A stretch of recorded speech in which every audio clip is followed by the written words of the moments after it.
The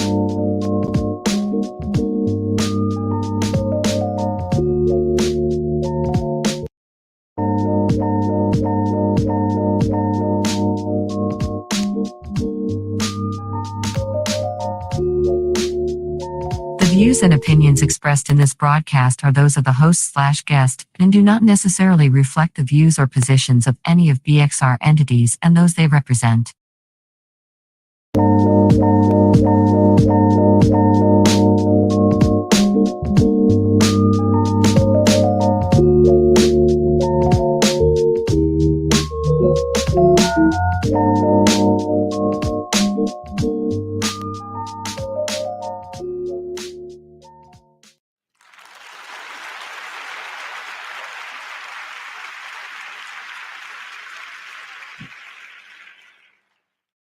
All right, it's your guy, Rich James, once again, coming to you from Be Exposed Radio. So welcome to another week of Living a Rich Life. I am your host, Rich James. Here on Living a Rich Life talk show, we inform, inspire, and encourage each other to live the principles of Living a Rich Life Network. Those principles are good health, strong relationships, financial freedom, goals and achievement, extraordinary experiences, and philanthropy. We all have a story to tell, and today's guests are no different. So with that being said, let's talk about it. Our first guest, well, he was once a comedian before being told to sit down, a philanthropist by nature for 10 plus years, and possesses a wealth of information to be an above average 30-year-old, so he's still relatively young. Please welcome coach, educator, mentor, and nonprofit advocate, Jordan Davis. Well, how you all doing today? Glad to be on. So what's good, Jordan? Nothing much. You know, it's Libra season now. So Libra season, homecoming season. I'm looking forward to a good week of everything. And I'm just really appreciative of being able to jump on here. I know we reconnected again not too long ago. So this has been awesome. Just an awesome experience so far. Right. Well, thank you for joining. And let me tell you, before Libra season, there was Virgo season. And that was a phenomenal season. And I got quite a few Libra seasons. So you know, you're in good company. I know quite a few Libras, so I definitely say, knowing you personally, as well as for those that don't know, Jordan is my fraternity brother, and we're going to get into some of that. So first and foremost, Jordan, tell us where are you originally from? Well, more of a military brat, so I'm learning to claim Baltimore now, but I was born in California. Long story behind that. That military base doesn't even exist anymore, but roots in New York, Atlanta, and then really settled in Baltimore. So I learned how to claim Baltimore, even though I'm not from Baltimore. Okay. Yeah, military. I have a kind of military folks, and they usually wherever they have their grassroots, usually where they go to college, that's where they claim. So that's kind of like where you sharpen your teeth at, right? Right. So tell us about Jordan Davis. Tell us who Jordan Davis is. And shoot, how much time do you have on this show? I'll tell you how much time you have on the show. You got 45 minutes. That's all good. I mean, you see, I'm a husband, dad, coach, father. I'm due to teaching. I'm a mentor. Really just big on just giving back to the community, just kind of paying it forward. I think I'm a big person on good karma, and just really just a matter of just trying to just make people and just things better when I'm around. So kind of just really an upbeat person that's always just looking for the next thing to try and up everybody's standards or lifestyles, you know. Now, do you think that was your nature? Have you always been kind of that mentor type of individual, that educator? Because again, all those kind of go hand in hand, right? Coaching, educator, mentor, advocate. Is that something that you just felt was born into you? No, I think that's something you grow into. I mean, I think I've been blessed just through athletics, academics, and just people who have poured into me at an early age, that it would probably be doing myself a disservice not doing the same thing for the next generation behind me. So that's something you just like really grow into. You kind of like when you have a shelf life when you're an athlete. I was but so good, but but on that same end, like why not try and give back to others who can be even better. So tell us, what sports did you play? I was big. Pretty much played everything, but once I actually honed in high school, college was football and track, and then primarily in college track and field. Oh, what's your 40-yard dash? Back in the day, it used to be 4.34. Now during the Wash Bowl, if I can break 5, I'm alive. Oh God! I love it. I love it. I love it. Never was a track runner, but it was always pretty fast myself. So one of the questions I like to always ask my guests as we get to know them, how they inspire, how they motivate folks. What would you say is your superpower? That's a good one. I think probably I'd say like my superpower, superpower double-edged sword would be X-ray vision. So like I'm able to see through not necessarily a facade, because it's never a facade, but like the surface level of things, Mhm. and I'm able to just really draw more out of people. It creates a level of comfort, comfortability, relatability. So I call it like X-ray vision, because I'm able to really get down to the nuts and bolts of a person, and that's just something that's like a natural thing. Some people work at it, and for me, it's just come second nature. Gotcha. So I call it the specs. So we was talking about sports here now. So a few things, and we're going to stay in the sports area for just a few minutes. Oh, that's fun. What sports do you coach now? Right now, I coach track and field. Track and field. Okay. And how's your team doing? Without trying to sound braggadocious, our goal is to be state champions on both sides, the boys and girls side. So we do pretty well. I would like to say. Okay. And how long have you been coaching? I've been coaching since 2008. So when like about 22 years old, so about 14 years now. Oh, wow. Well, now during that time, have you won any We've championships? been, we've done pretty well. You're talking about at least 15 plus national qualifiers. We broke a state record. Actually, just got broken not too long ago. 42-year-old state record. 18 state champions, state runner-up, regional champion. So we kind of have a foot in the door. We actually, and ironically, it's a nice little staple here out in the Baltimore County area. So we good grades, run fast, send them off to college. You said good grades, run fast. I like that concept. Now, maybe you knew or you didn't know, but I come from a long history of track runners, and one of them did win an Olympic gold medal.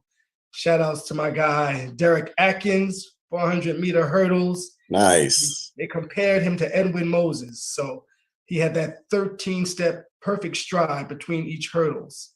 Yeah. You can go check him out at the African American Museum in DC. So he's in that museum. I'm quite sure you're familiar with it. Very familiar. So I didn't know that was your family. Wow. Yeah.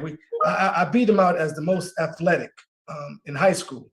So you can only imagine when when they named the street after him, and then he signed I got a nice little poster that he signed, and it says, "Now who's the most athletic?" So the thing is like, so have you seen the gold medal in person? So he has like the real gold medal. Absolutely. Yeah, back in the day, they were actually like actual legit gold. Nowadays, they're more gold plated. Yeah. And I said, hey, let's race for it. It was like, no, thank you. By this time now, no, because when he first won it, it was still pretty early. He was still running. So, so would you say that sports is one of your passions? Yeah. I think you learn a lot about life through sports. I always joke about the participation generation now. Everybody gets the participation award for being out there. But like, I think sports, you got to learn how to win. You got to lose. You got to take those L's on and still go forward. Best performance, always giving 100%. Like there's life behind sports, not just the actual competition. You learn so much more about yourself. Yeah. I agree. I mean, I didn't know that. So they're still doing this participation award. How do you feel about this? Tell us how you really feel. Well, they do participation awards. We at Newtown High School track and field, you earn your medals. Gotcha. You earn your medals and get your handshake for your participation or for doing a good job. Right. But I mean, in general, I mean, the thing is like it's a really a softer generation. I think it like highlights the entitlement that goes on, and I guess with this Gen Z or whatever. Like I'm not really big on the participation part. Like, I mean, there's always, if you're not winning, you're learning. So I always understand like you're able to turn things into life lessons. But Okay. in general, like you don't choose to live. You're not gonna next day someone's gonna say, yay, congratulations, you're alive. Yeah, you're gonna be thankful, but on the same end, you gotta earn your keep at some point, right? Right. No, I agree. So if those are just tuning in and listening, we're talking with Jordan Davis, coach, educator, mentor, philanthropist. And we're going to get into some of those things and we just was talking sports. So, recently, I believe Serena Williams had her last match. How do you feel about Serena Williams and her retiring? What's your thoughts on that? I don't think she's gonna stay retired too long, personally. I think it's the same factor like with Brady and people who are considered quote unquote the GOATs. Michael Jordan came back, Brady came back. I think Serena's gonna come back. I mean, he's just like, granted, like she's already came back post pregnancy X, Y, and Z, but like I think in general she's moved the needle of women's or just women athletics, and I think she'll be a pioneer for dominance. I think Yeah. we celebrate everybody else putting their foot on people's necks. She does the exact same thing. Right. And I do think she's gonna come back. I mean, she did beat the number 2 player in the world. And she was out of shape. Yeah, that's what I was saying. I think that might have been just a conditioning thing. Plus, I mean, she is older. Like you said, sports, you have a shelf life, right? We know that. I used to get dunk a basketball. I can barely dap it. Right? Yeah, that was me back in my day. Right, You're not too much exactly. older than me. What are you like? I'm 37 now. Yeah, I wish. I'll be 38 again next year. So back to you. Who would you consider the greatest athlete and why?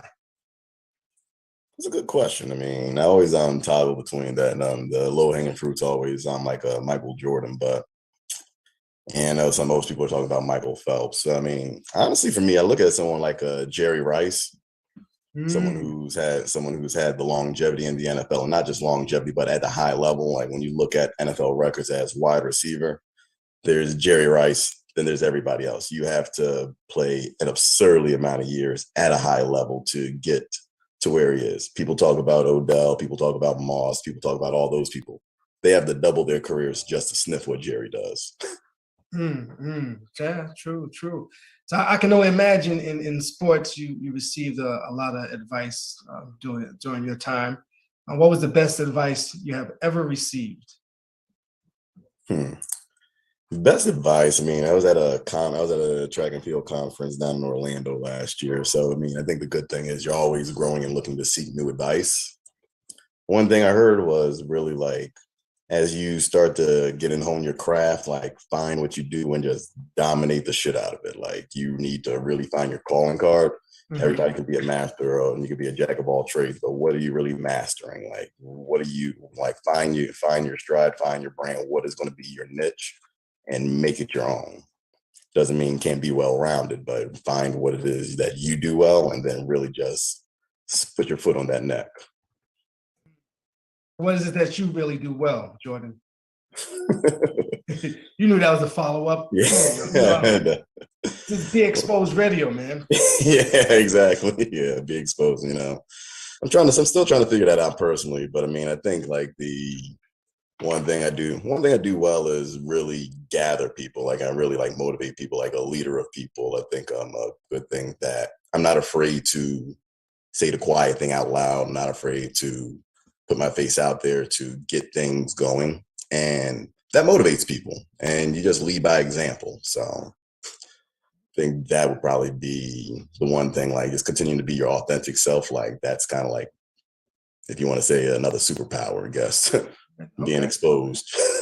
I'll take that. We'll sign off on that one. We'll sign off on that. Okay, you sure? I got more. Yeah. So I want to get into as a Sigma man, as again, being my fraternity brother. And I was part of your process in becoming a Phi Beta Sigma man. Funny Tell us. story. I'm not even sure if they know. This guy right here, you actually gave me my line name. Yes. So let's talk a little. Let's tell us what it means to be a Sigma for you. I think being a Sigma man, being a summation of all, like you're really able to, again, be a jack of all trades, be very adaptable. You're not necessarily doing things for the recognition or the bravado. You're just getting it done. Culture for service, service to humanity. Like it's again that give back, those natural things that you want to leave something better than when you arrived. I think as a Sigma man, you lead by example. You continue to just drive the community. And again, like these things don't necessarily have to be one way or the other. You encompass all of those ways to lead people. Yeah, I taught you well. I taught you well. And and share with the folks that how long have you been a Sigma? I've been a Sigma since fall 2006, man. Sure, fall 2006. Wow. So you want to add those years, so that's going on 16 years. Jeez, I didn't even realize it was that long.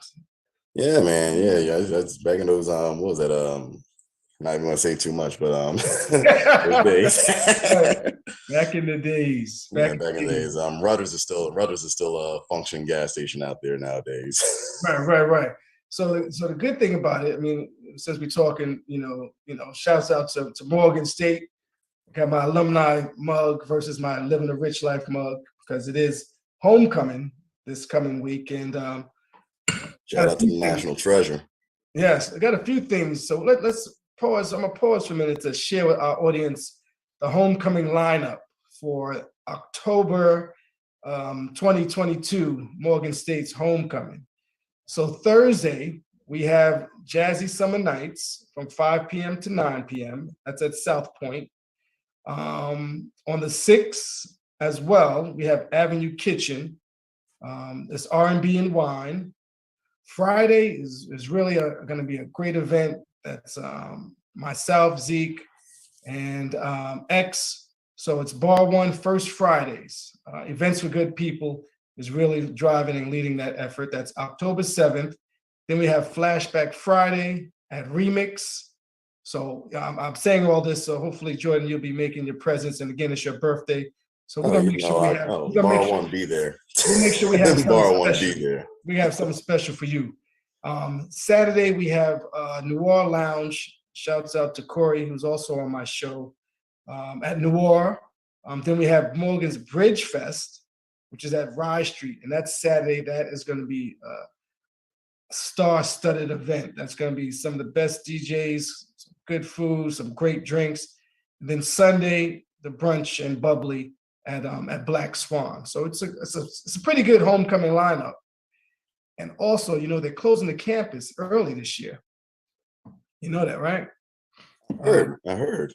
Yeah, I think they're closing the campus like 7 o'clock because sometimes folks, they get so nice. Rambunctious. Yeah, they wind up staying on the yard all night. But it's a good opportunity for DMV promoters, event planners, and I'm glad. There's nothing like a Morgan homecoming, man. Yeah, there's nothing like it. There's nothing like it.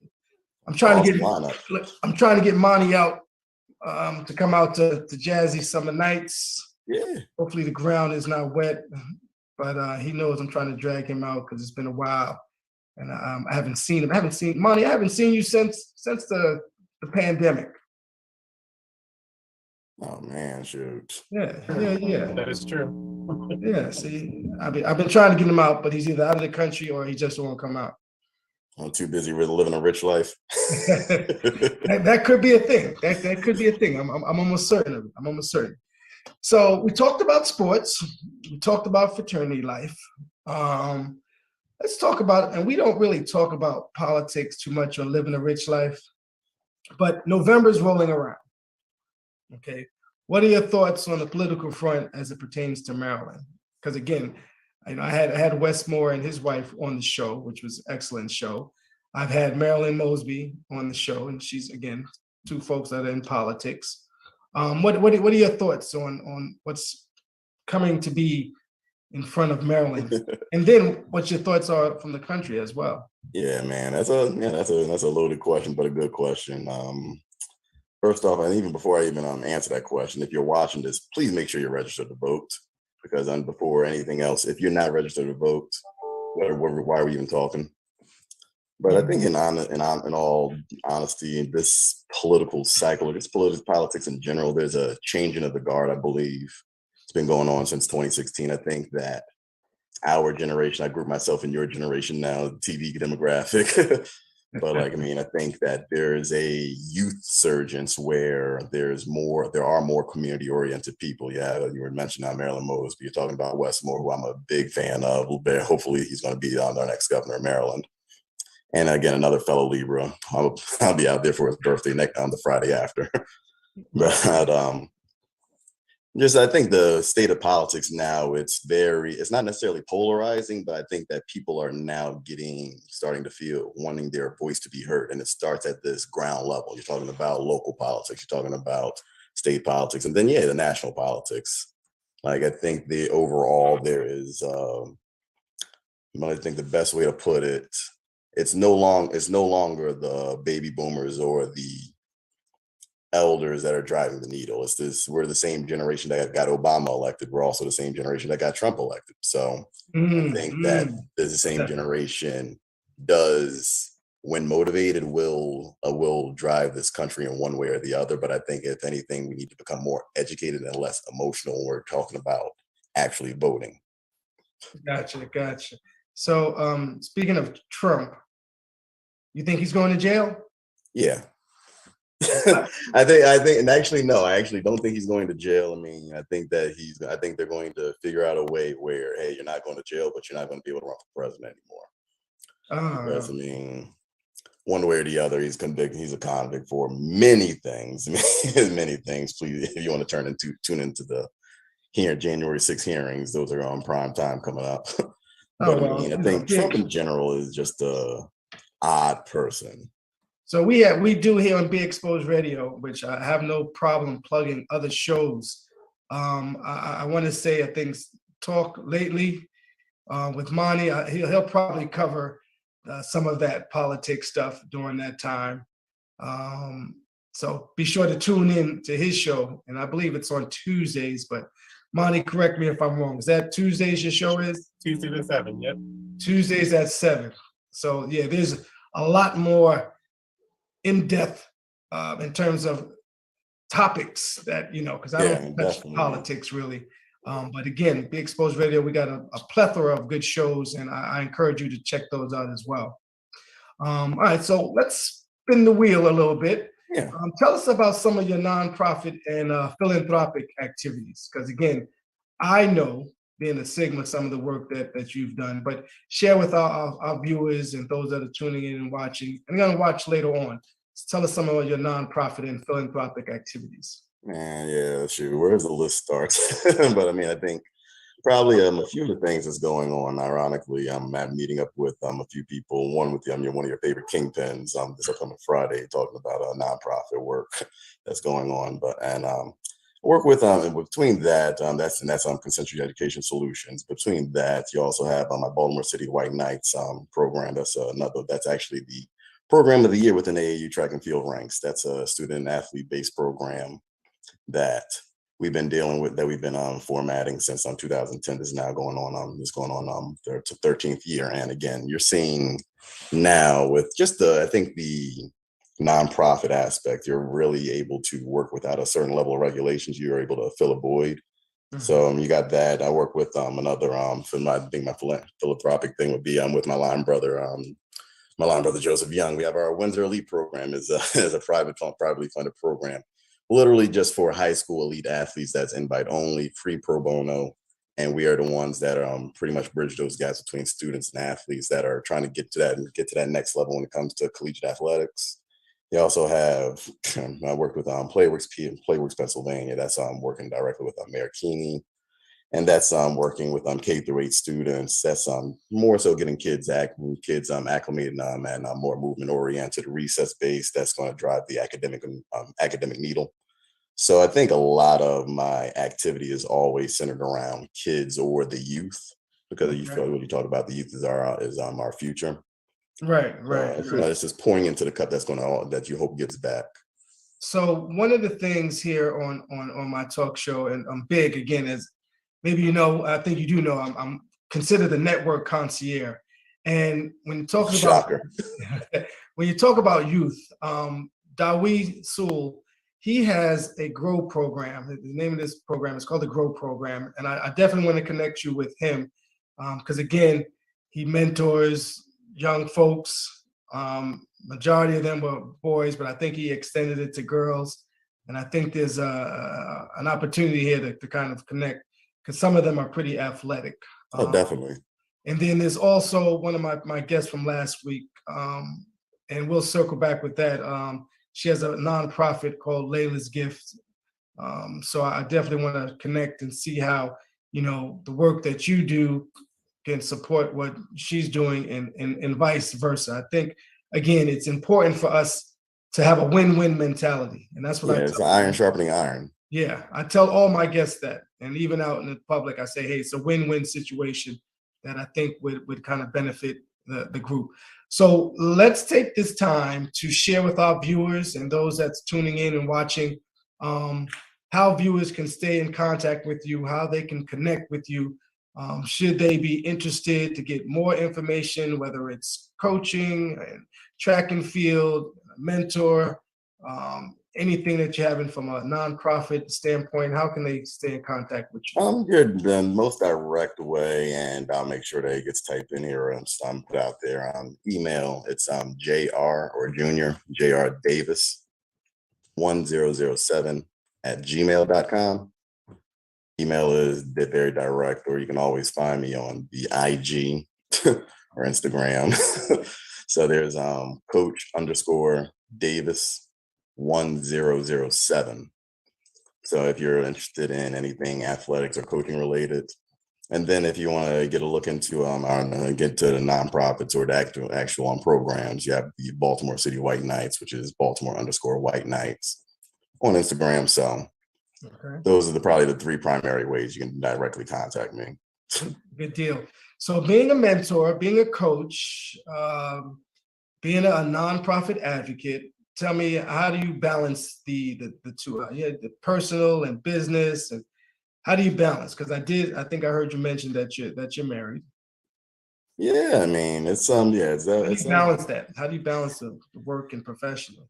Well, I mean, you always want to make sure you're with the right partner. I mean, someone that understands your work schedule and vice versa. And shout out to my wife because she's a boss on herself. Like, I think that we work well together. She has a work schedule that I'm accommodating to and vice versa. So you kind of like more make sure you have a partner that works to your strengths. That's first and foremost.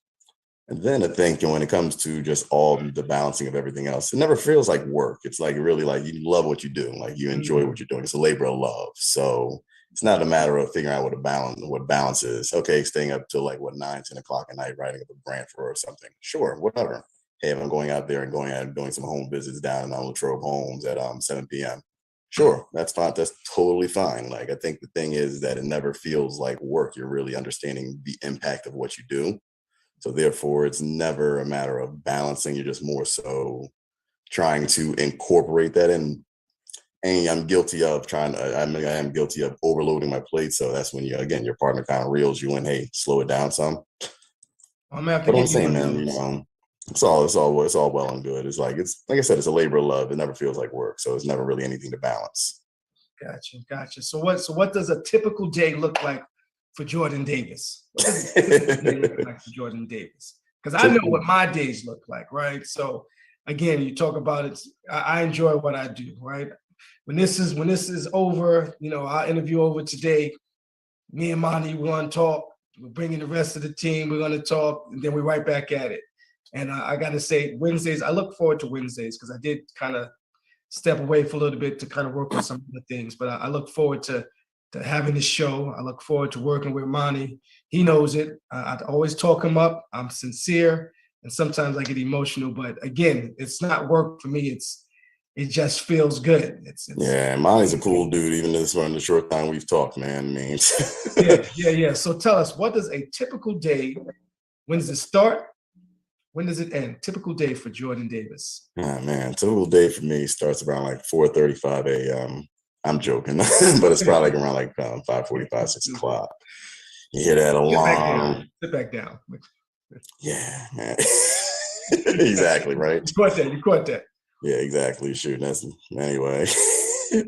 So I'll go ahead and try and get some type of activity in, either jog, walk, or something like that. 30 minutes. Get up and moving. If I'm not up, my daughter will definitely wake me up by 6:30. 6:30, you do your hugs, kisses, get yourself ready for the day. I'm out the house at 7 o'clock on my way down to Forest Park, working with Concentric Education Solutions, where we have a holistic program working with tutoring, mentoring, and home visits, trying to increase increase the academics and the attendance within the Baltimore City youth. So that's a regular typical school day, 7:30 to about 2:30, where you're usually dealing with those youth specifically. Okay. Then you're going to hightail it back over to Newtown High School, where we're dealing with our track and field program, our cross country track and field. We're in cross country season now. That's about from 2:30 to about 5:30. From there, you're going to have a couple meetings with our athletic director, principal, just a couple check-ins, just to see what I'm like projects that you're not necessarily going in. And then dad comes in. 5-year-old has taekwondo. Hopefully she comes back in, come back, we'll do some dinner. And then the night is where the real work begins, because that's when you see the emails you didn't see. And then you're talking about 11, 12 o'clock, close things out, and then hopefully sleep after 1.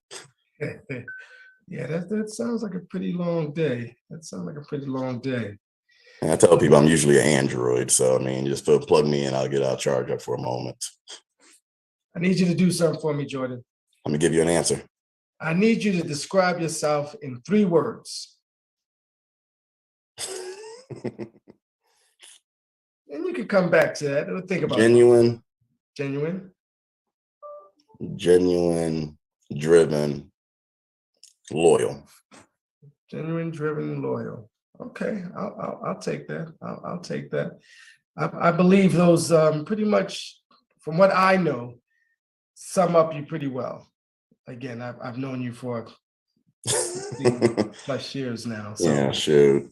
Yeah, the beauty about it. Don't age me, because you don't age. Drink a lot of water. Drink a lot of water. And mind your business, right? Facts. What I love again is the fact that we don't have to talk. Now we've been talking a little more recently as a result of the monument, and we see each other here and there. But I really appreciate you coming on and kind of being genuine and definitely loyal. So all those things, kind of like I said, I know you, and we don't talk every day, but when we talk, we always have a good time. We always have a good time. And when I catch you out living a rich life, I'm just happy to be within the moment with you. Too modest. You're too modest. So all these things, right? One of the things I also ask my guests is, so for me, living a rich life is about those 6 elements. When I asked that question to you, what would your response be? So what does living a rich life mean to you? I'd say like operating without boundaries. You're able to operate without boundaries because you have that financial freedom. You're talking about, you're not worrying about finances. You're not worrying about your work life. You're not worrying about things that are instinctively an obligation. Your rich life is the fact that what you're doing, you love what you're doing, and it creates a lifestyle for you that affords you a lifestyle that you are comfortable in. And comfortable can be in many ways, but like a rich lifestyle, you don't have the boundaries don't have a glass ceiling on what you want, what you can do. The possibilities are limitless, and you are open to doing it, just going forward. Right. Okay. Not yet. Some folks think that's a trick question. Not a trick question. Not at all. So you shared what inspires, what inspired. Well, more so, let me say this: who and what inspires you? Man, that's yeah. Yeah, I can see how folks can be inspired and motivated by you. Because again, that's why we have you on the show. But who and what inspires you particularly? Man, that's a good one. I'm not even gonna say the low hanging fruit. Like, first thing probably be like from the religious aspect, it's definitely God, Jesus. Like, you're trying to find like that North Star. But if you want a more practical answer, things that I think who inspires me, one, I definitely say my mom. My mother is very kind of entailing of who I am, probably even more. I'm probably more social, but she's more genuine, just there for you all the time, like, and not even in a pragmatic way. Like, probably that's one of my best friends, my mother. So you figure that. But then you talk about like probably like Barack Obama, like Barack Obama, Mike Tomlin, those people who are able to motivate people. Like, those, I'm inspired by that, because you having a command of a crowd, being able to have the diction, being able to have the speech pattern, being able to have the pulse of a crowd in order to get the best out of them. Those are people I kind of, on a grander stage, I look to, but then on a local stone, a regular stage, or a more day-to-day stage, or probably, like I said, would probably go from the mother through president through head coach of the Pittsburgh Steelers, you know. Speaking of, back to sports, because I know that's a big thing on you. Who is your NFL team? It is the Pittsburgh Steelers, man. It's that we have entered the Kenny Pickett era. Hey, we're 1-3 now. Doesn't matter. Holla at me by the time Thanksgiving comes around. I'll be back on here to take the egg on the face, or to say I told you so. Oh, okay. So with that being said, I think we want to keep you on when we have our next guest coming on, because I believe he's a Ravens fan. Oh, sweet. But Pittsburgh, why Pittsburgh? I mean, you're here now. Just what is it? What drives you to Pittsburgh? Well, the thing was, I was a Steelers fan before the Ravens existed. Like, I was a big Cordell Stewart fan. So, I mean, the way that Baltimore is so excited about Lamar Jackson, I was with Cordell Stewart. Granted, two different schemes, different eras, or whatever. But big on that. Was big with the Jerome Bettis, and just I think the blue collarness. It's very like who I am, what got me into football in general, which is very defense, hard hitting, being stout, and then just growing from there. You get yourself a black head coach who's never had a losing season. Go ahead and win some Super Bowls. I mean, the standard is the standard. That's something that not only you do and you enjoy as a fan, but like you kind of like adapt into how you are as a person. Like, so again, a motivator of men, or a motivator of people. Okay. All right. Well, yeah, they are 1-3, so you know we have no love lost. You know, I'm a native New Yorker. I'm a Giants fan through and through. But as long as the Ravens are not playing the Giants, I'm rooting for the Ravens. That's totally fine. I root for the Giants too. We got Newtown alumni that plays on there, Quincy Roche. Shout out to him, man. Yeah. So we're 3-1 now. No, yeah, the Giants are. I know. I heard. Yeah, so we're looking pretty good. We're looking pretty good. I know a team we could both agree on. The Yankees. Shout out to Aaron Judge, man. Facts. But again, you know, I root for the O's when they're not playing the Yankees, and they just played them, and I missed it all. One of the things, we like to have a little fun. So we got a game that we call Which Would You Choose? You gonna play with us? Oh, I'm all for it. All right, so I'm gonna, I got handed some cards here, and you got to answer which would you choose. This first one here. Okay, which would you choose? Stuck overnight in an elevator with country music blaring on the speakers, or stuck overnight in an elevator with opera blaring on the speakers? Opera. Opera? Yeah. Tell us why. Because there's always a break in between sets. You made that up. Oh goodness! But at least I can think with opera. I mean, I'm listening to country music. I mean, I just can't relate. I mean, I can relate to some of the feeling part, but I mean, the band, and give me opera. So at least I can at least figure out why I'm still stuck in the elevator. Okay. These are some. I don't know where they came up with these. Let me get some more. Okay, here it is. Which would you choose? You could never eat again, or you could never sleep again. That's easy. You'll never sleep again. Never sleep again. Okay. Yeah. Wow. That's easy. I already operate on a 36-hour count, clock. You can handle it. But I was getting ready to say, either way, you die. Right. Either way, you're gonna die, right? Yeah. So, all right. Which would you choose? And this might be hard for you. No talking from 9 a.m. to 5 p.m. every day, or no eating from 9 a.m. to 5 p.m. every day. Which would you choose? Every day? Every day, 9 to 5.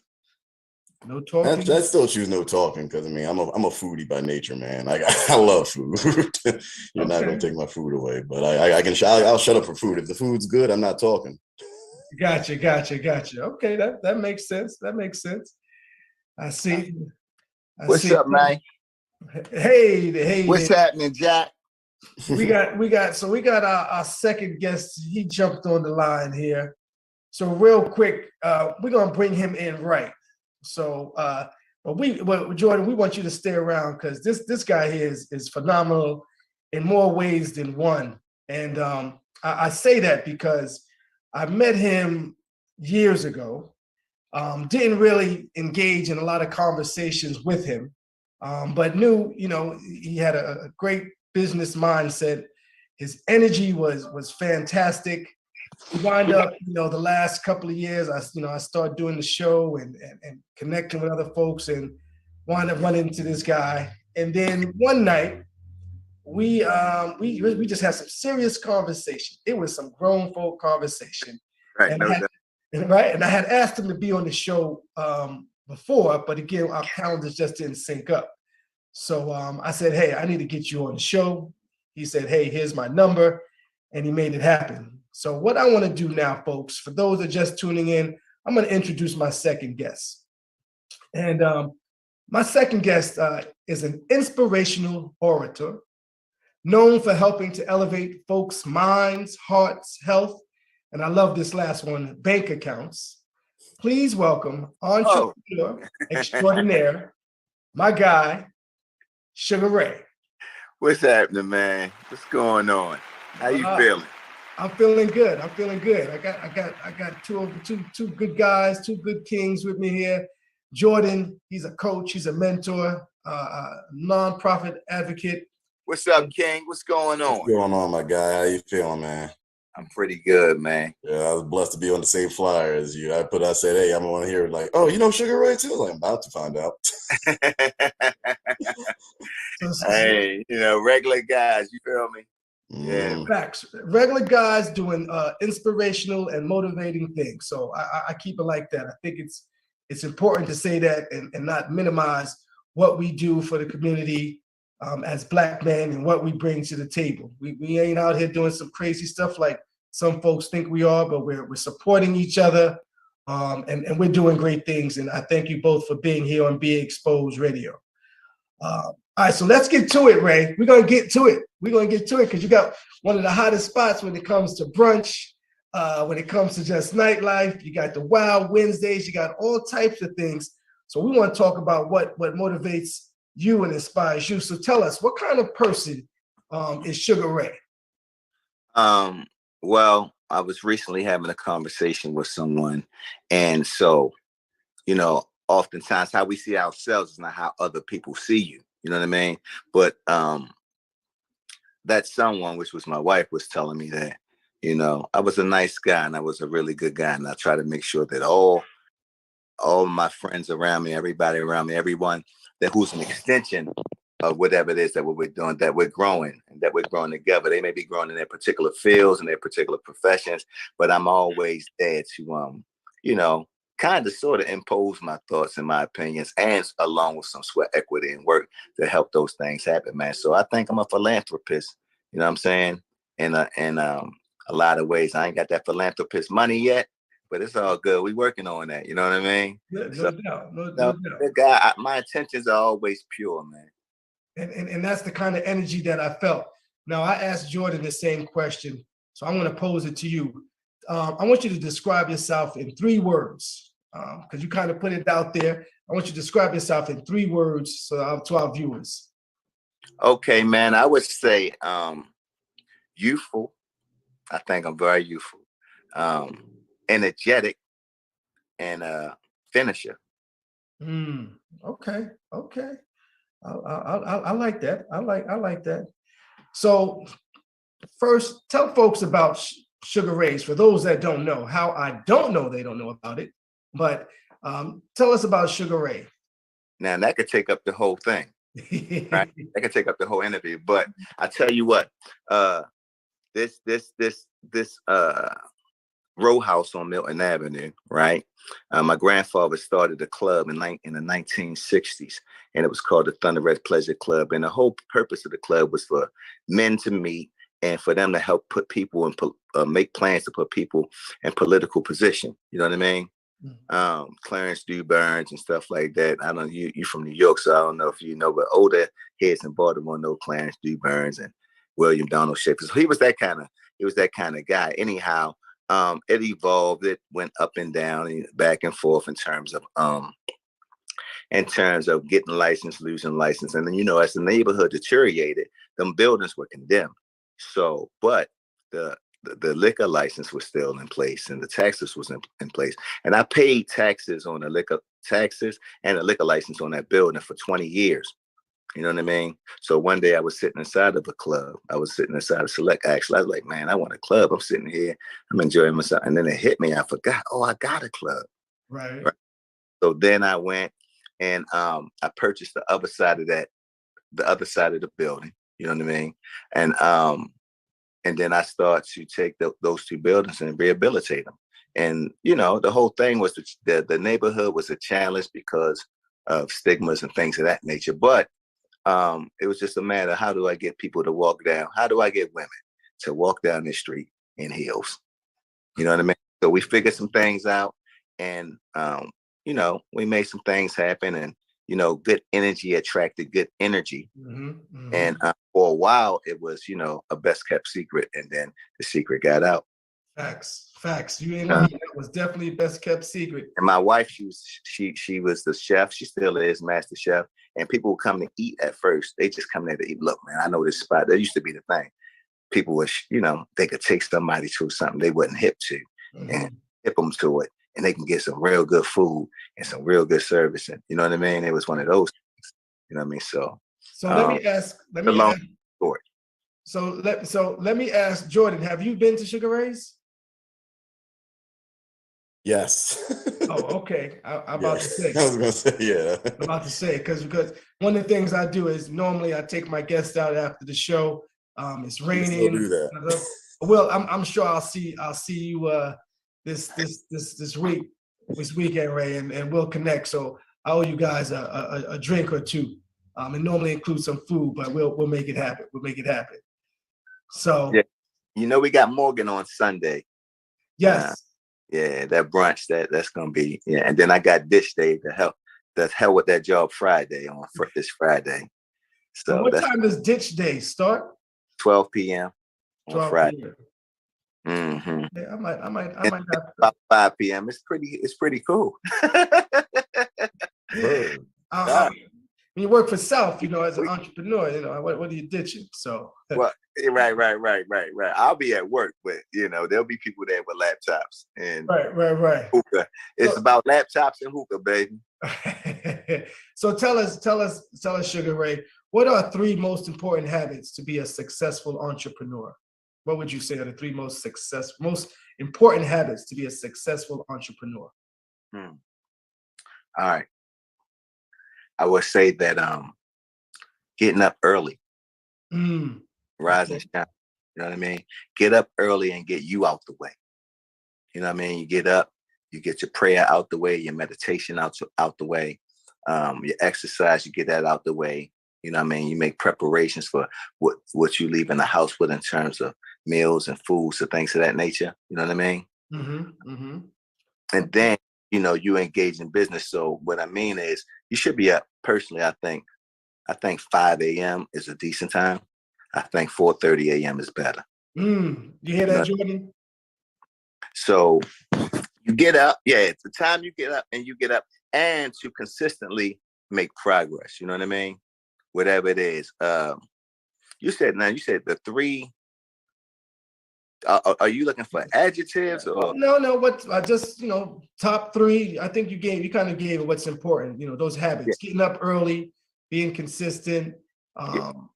Getting up early, I think, is incredibly important. You know what I mean? Get a jump on the day because midday, I probably got more things done by 12, 1 o'clock than the average person going to do all day.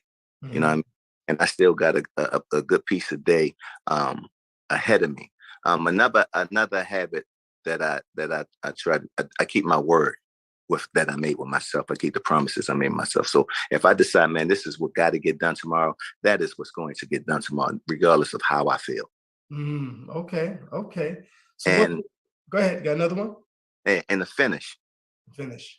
Yeah, you got to finish the day, man. What would you say is your biggest challenges to being an entrepreneur? The biggest challenge to being an entrepreneur is really getting people to function in the system with you. Because, all right, I'm the real estate, right? I rehabilitate houses, properties, and things of that nature. All right, so you got a group of people that's within that profession that you got to get on the same accord with you. All right, of course, we got Sugar Rays, right? Entertainment, food, dancing, hookah, whatever. Got to get that group of people in alignment. So the biggest challenge, man, is really like headhunting and recruiting. You know what I mean? Mm-hmm. Then you have well, you know, I just finished the gym and things of that nature. So I've been doing partnership and I found out recently we just got approved for a PRP, me and another young lady. And so we just don't have enough people in place to handle things. You need to find a way to duplicate yourself at least by 80%. Somebody that might not be rich life, you know what I mean? But somebody who can get 80% of it done, you can hand some things off to. So the biggest thing is recruiting good help, man. That's the most challenging thing. Gotcha. Yeah, I wanted to. So Jordan, that's a good segue, right? Because Jordan, I didn't get to ask you about challenges that you face as a coach, because Jordan, you know, he's a sports guy, and unfortunately, he's a Steeler fan too, Sugar Ray. Well, you know, I'm for the organization, man. I'm with the Steelers too, man.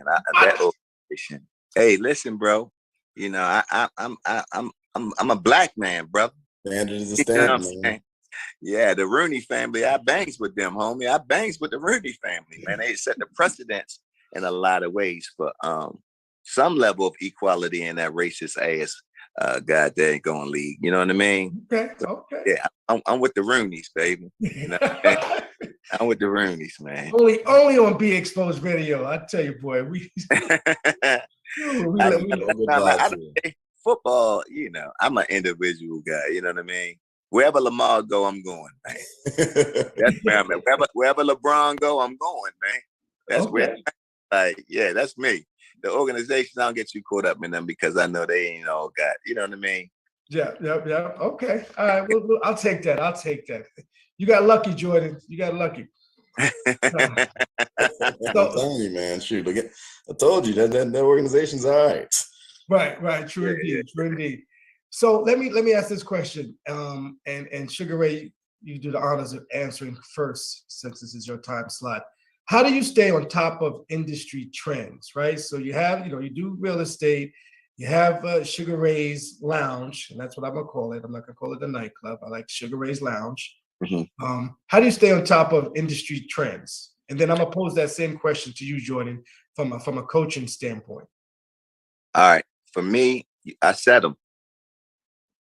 That's how I stay on top of them. They always in the back. They always in the rear view. For instance, like that brunch being done at lounges and things of that nature. We was the first to do that. Mm-hmm. So, that food is good. The best way to stay on top of the trends is to be the one that set them. Different background where, these days in that particular field, in that particular profession, it's a lot of follow the leader.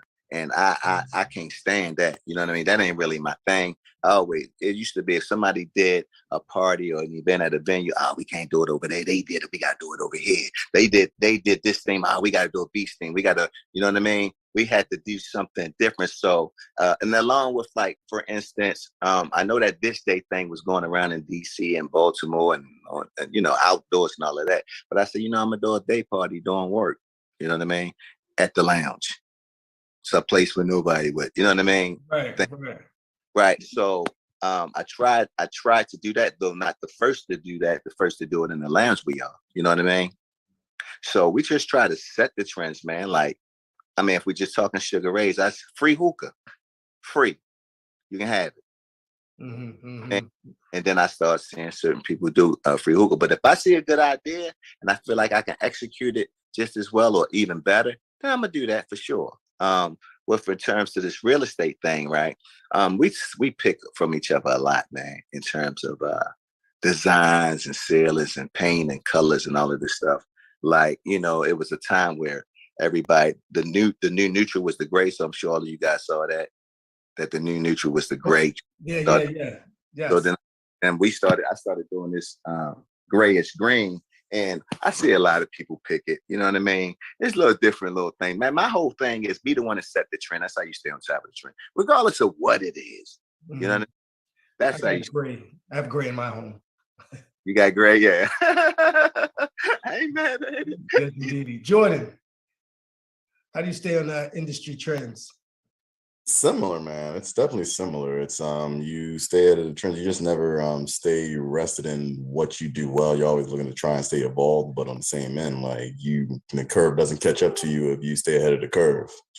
Don't let anyone just box you in. Like I think everyone's sitting here and talks about don't reinvent the wheel. You know, sometimes it is okay to reinvent the wheel. So it's always modifications, amendments, and things like that. You can't. It's never just one formula. Like it's all like the same way you expect someone to grow and like from year to year, you got to grow as a coach. You have to grow as a communicator. You have to grow with philosophies. You have to grow how the way society evolves. Absolutely. So for me, like coaching. So Sugar Ray, you didn't get a chance. So my producer, his name is Monty, and I call him Monty the Magician. And let me tell you why. Because again, I have the best team in the world. And I think team is important, and we're going to talk about that when it comes to with your stuff.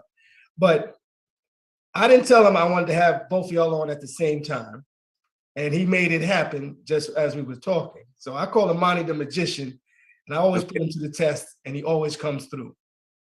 Team is important. Yeah, man, you need that. I make a living with a bunch of women. I got a good team.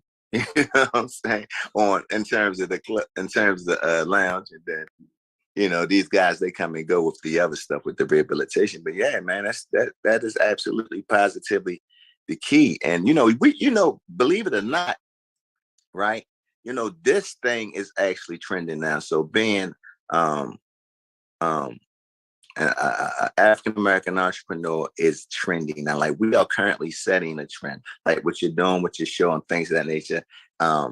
It's happening, and it's kind of happening now. So, you have a challenge yourself with doing what Coach said, which is, stay on the cutting edge of things and, reinventing the wheel or putting some new spokes in it. You know what I mean? Yeah. So we doing that right now. Not only setting the trend, we're changing the narrative. You know what I mean? Mm-hmm. What black men aren't and for what black men don't do.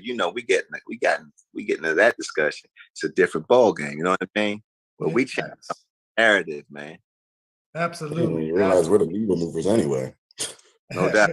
Absolutely. We foster creative thinking. That's us. That's us. That's us. So tell us, Sugar Ray, what's in store for us in the coming months? What do you have happening? So I know not just your events and the brunches, because again, for those that are just tuning in, we have Sugar Ray, entrepreneur, and we have coach, mentor, Jordan Davis. We want to know, the crowd, my fans want to know, my audience want to know, what's in the works with Sugar Ray? What you have coming down the pike? Because you always, when we had this conversation again, we was at Bar One, and we're going to pick that up, by the way. We're going to pick that up. We're going to have a little male-female conversation, which was great. Jordan, you would have loved it. But what's in the works for Sugar Ray down the pipe?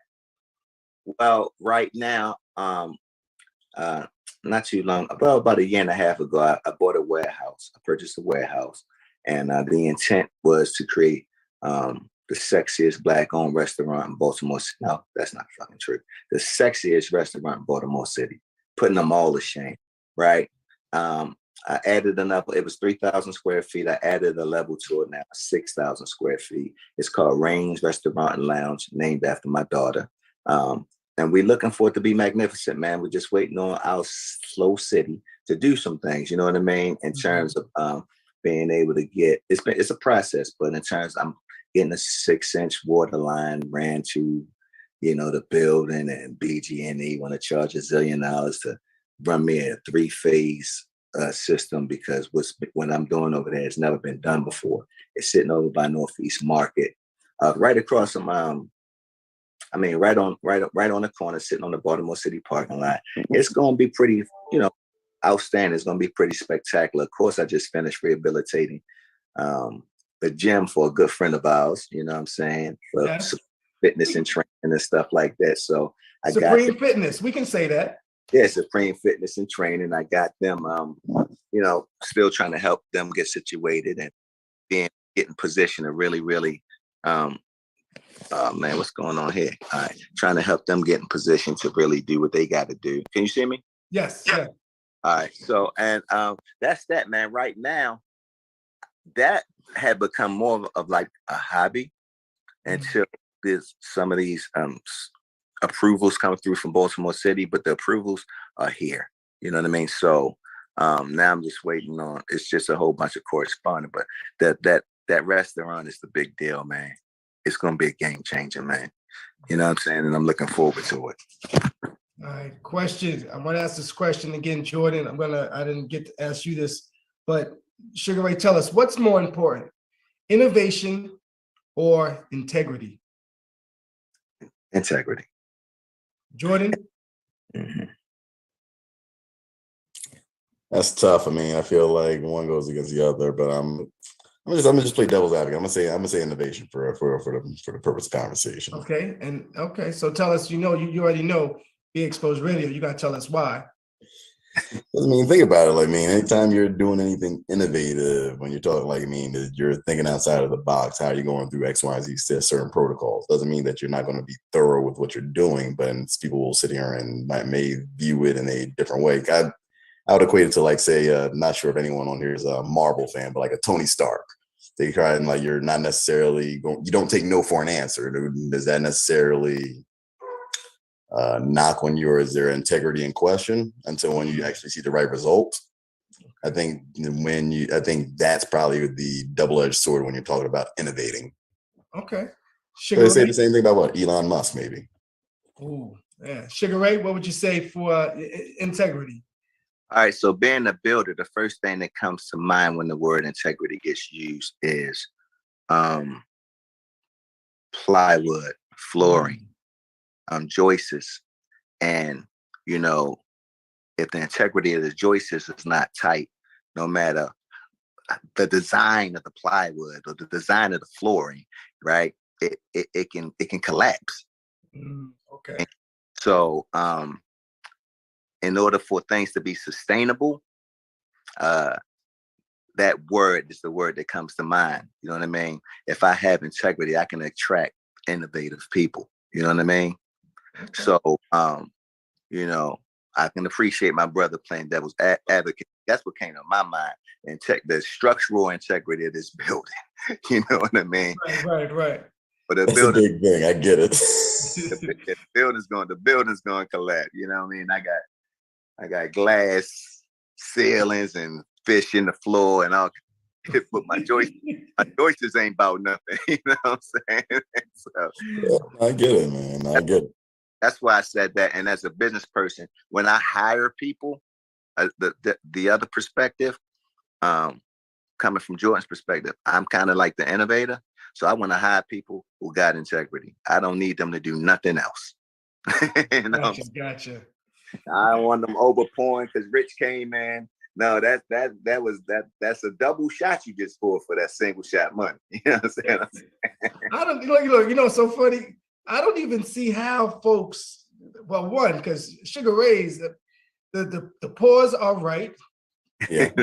So I don't even know why would anyone do that, right? Because again, we don't be having that. We don't really like them problems that a lot of other club owners talk to me about. And so I said, man, that's not really my issue. My issue is the level of comfortability. Like these folks, they get too they forget like, yo, we at work. You know what I'm saying? They forget we at work, but they always talking about people taking a steal. I'm like, it ain't really a problem for me. I mean, I see them when they taking, so it's not a big deal. They ain't taking much. They doing it for the Sugar Ray, move over. service. Move over, because you're out of the picture. Move over some. I'm out of the picture. There you go. No, there you go. There you go. Okay. You was getting real comfortable. Speaking of comfort. Oh, okay. I'm holding my thing on. All right, there you go. You see me? Yeah. You're good. Okay. You're good. We want folks to see your handsome face. That's all. Okay. I got you. You know. So let's keep this thing going. So in terms of, again, being an entrepreneur, what do you think? How do you handle disagreements with? And again, whether it's your folks that work with you, work for you, business partner, how do you handle disagreements? Something I actually got to get better at. I think I've been doing well recently, but when I say better, I'm not the best at it. I want to be the best at it, which is giving other people, right? And this is kind of crazy, but who has a whole lot less to lose, who has a whole lot less to compromise than I do, still giving them the room to have an opinion and the opportunity to perhaps exercise that opinion. I've done that just to show them oftentimes that, see, you was wrong. You know what I mean? But that is, I've gotten a lot better at doing that. You know what I mean? And making sure people are a little bit more comfortable using soft power instead of hard power. They talk to me, say, well, you're my boss. I'm like, I ain't nobody's boss. Don't ever say that, because I'm not with that. You know what I mean? I got partners, you know what I'm saying? And you got just as much to gain and or lose as I do. You know what I mean? When you don't really have as much to lose as I do, but still, that's the way I like to treat it. You know what I mean? Absolutely. Jordan, how do you handle that? Because again, as a coach, you'd be like, hey, I need you to take another lap. And anybody trying to take no lap. I mean, I think the thing is like how you already set the tone. Like, I definitely, as a younger coach, it was you have your baselines. Like, at this point, as an older coach now, like, you don't negotiate with the athletes. It's standard is standard. It's what we're doing, X, Y, and Z. But when I'm dealing with conflict, I mean, I think the thing is that a lot of times conflict is just a matter of you not understanding what's going on. I will let you know the reasoning behind it, why you need to do it. Hey, if I'm not going to, and then ultimately, again, like, it's my program. I'm not going to tell you something wrong or something that's not going to benefit you. So if you're still at the end of the day against that, then I just don't need you. And I mean, when you have a good product and there's an outlier, you don't ship your product because 99% of the time you're right. I mean, look at it, like most presidents, most people in politics, you're probably getting like 60% approval rating. I only need 2/3 of y'all to understand what I'm doing. I'm not going to sit here and think about everybody. I understand what the bigger picture is. So I'm going to explain to you. And then from there, if you can't get with the program, you don't need to be with the program. Gotcha. Okay. Gentlemen, tell me, what's your definition of success? Sugar Ray? Man, so I don't like the term success, right? Okay. What term would you use? Because it's incomplete. Meaning, I think that if you're a hardworking man and or woman, you got to take time out and pat yourself on the back. You know what I mean? You have to take time out. And even though, people who are driven a certain kind of way, like myself, I don't really see myself the way other people see other people describe me to me. You know what I mean? I used to always be like, that ain't enough. And then I had to learn how to take a step back and you say, you know what? I got, and have an appreciation for what it is that God has allowed me to do, whatever that might be. You know what I mean? So I think success really could easily be linked to gratitude. You know what I'm saying? When you take those moments out and, you have peace, you can take those moments out and have some peaceful moments and be satisfied with what you've done. I think success is really peaceful satisfaction, really, because if you are anything like myself, you'll never stop. There'll always be something else to do. You know what I mean? Yep. There'll always be something else to do. So there's never a finish line. Yeah. You know what I mean? Yeah. Success to me says complete. Ain't no finish line until they put that dirt on you. Yeah. I at one point I was like, if I was not doing something, I felt like it was something I should be doing. Right, without question. Yeah. Jordan. Yeah, and I like I like that answer, like just the whole peaceful aspect, because it's like when you're wired a certain way, there's always going to be something else to do. So I think the thing is, like, there's a difference of measuring success versus being successful at what you do. I think being successful, or being how would I define success, would probably just be again, like staying ahead of the curve, being able to create that peace after accomplishment, because accomplishment is all, you always appreciate the grind of what happens, but success is actually having that appreciation for what it was actually accomplished. Like the successes, there's something you can look back on and say, hey, yeah, I did that. Kind of like when I got my license. It's like, yeah, I planned to do it, got my license, that was it. No doubt. So let me ask this question. So as and again, my introduction always talks about what living a rich life is, the 6 elements of living a rich life: good health, strong relationships, financial freedom, goals and achievement, extraordinary experiences, and philanthropy. I posed this question to Jordan, so I'm going to pose this question to you, Sugar Ray. 2 things. 1, what is your superpower? And then 2, what does living a rich life mean to you? Those some good questions. Superpower. I think I got a couple, but if I had to narrow it down to one, I would say motivation is my superpower. Inspiring people, you know what I mean? Getting people to see themselves the way that I see them, you know what I mean? In terms of what they're capable of, you know what I mean? So I think that's one of the superpowers that I have to. And then sometimes it takes a while, but my friends, for instance, you met Tanya, she told me she loved her job. And I laughed her out of that job, right? Because I knew because what her job was and what she said she wanted didn't align themselves. You know what I mean? My wife's an entrepreneur, you know what I mean?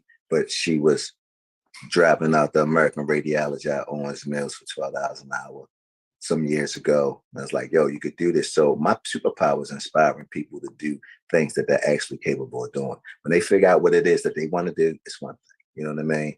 They've gone from assistant livings to this, to that, to, oh, this is what I really like. But once you catch that bug, it's over.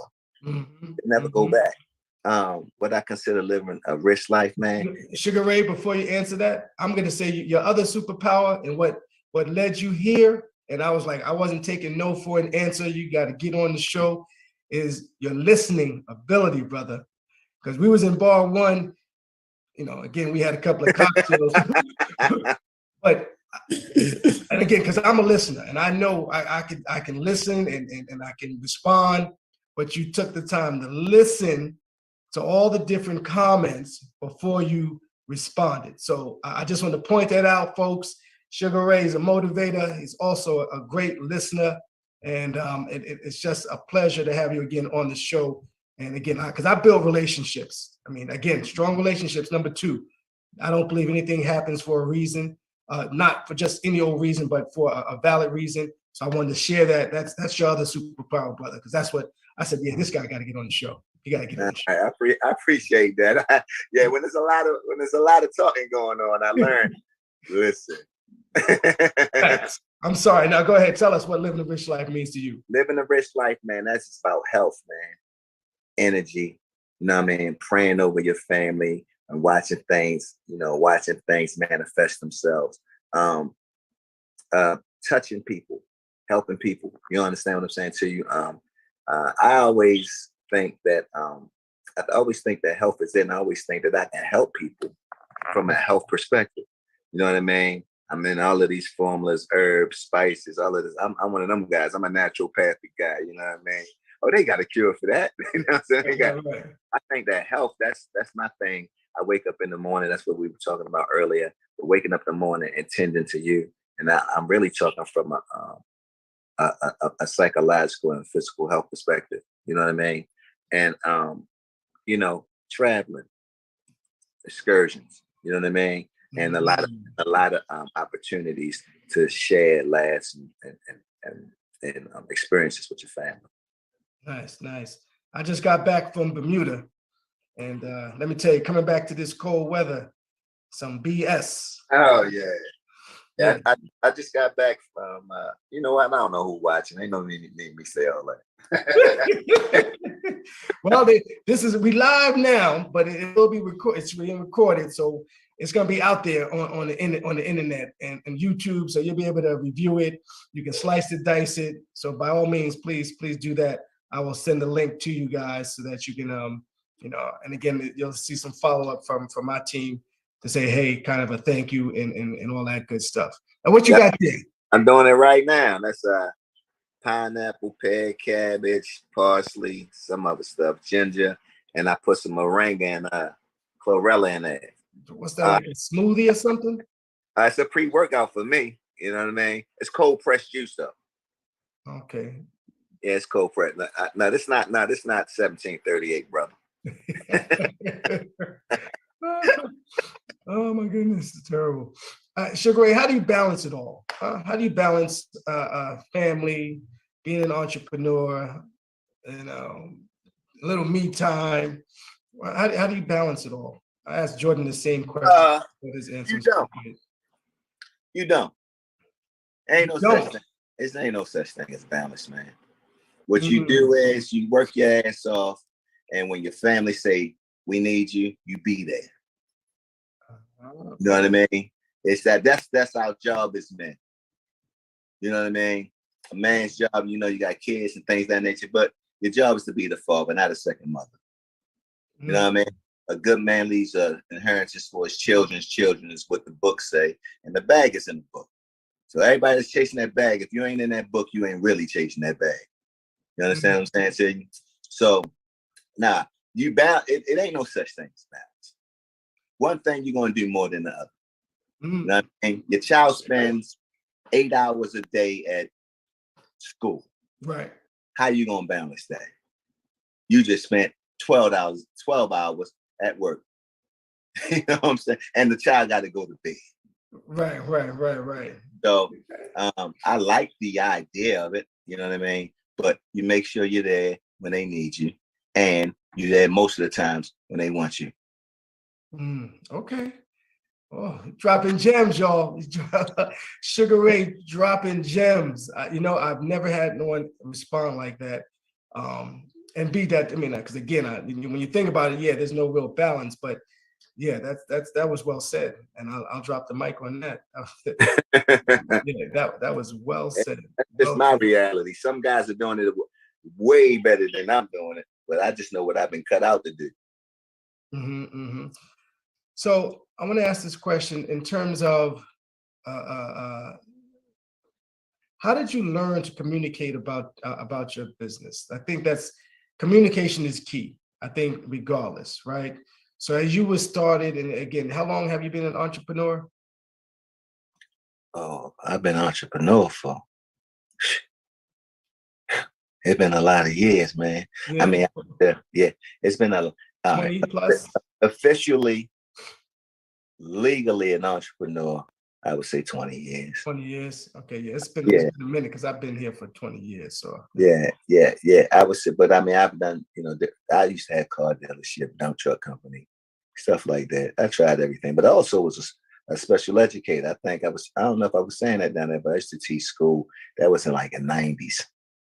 In the 90s, and I went out to Cali, then I ended back. It's a long story, Rich. Yeah. I used to teach myself. I used to teach when I first came out of Morgan, and I taught at Francis M. Wood Alternative High School. Okay, I taught at an alternative high school in Los Angeles Unified School District when I first went to LA for 2 years. See, so Jordan, you don't know nothing about that. You don't know nothing about that. You don't know nothing about that. I'm just sitting there taking notes now. Oh goodness. Yeah, that was challenging. That was challenging. Yeah, that was challenging. Oh, I can only imagine. The rubber room classrooms. What kind of classroom?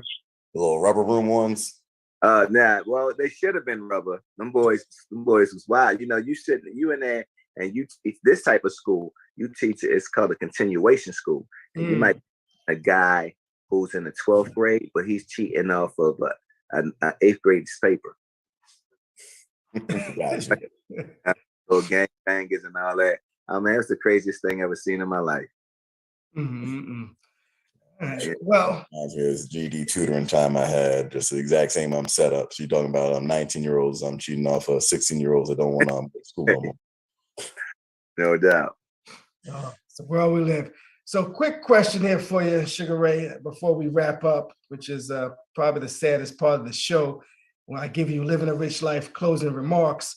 Tell us who motivates you? Who and what motivates you? Well, that has bounced around a bit. Now, there's nobody that I aspire to be like. So I'm always motivated by family. I wanted to retire my mother. You know what I mean? She retired and I had a daughter. You know what I mean? So then that become my motivation. You know, you're always looking for things to, you know what I mean? When you're doing 16-hour days, sometimes 18 hours, you're always looking for different things that quote unquote inspire you. But I would say without question, my number one inspiration now at this point is my daughter. I think she's going to be a female version of me. She's going to be dangerous though, because she's pretty, she's cute, and she's smart, and she don't take no stuff, man. Girl don't take no stuff. I got it. She only 3. She got everything. Like, okay. You know what I'm saying? I don't let nobody pick her up when she falls. Don't you touch her. When she falls, scrape her chin, head, whatever. She got up on her own. Don't touch my daughter. I heard that. So let's do this.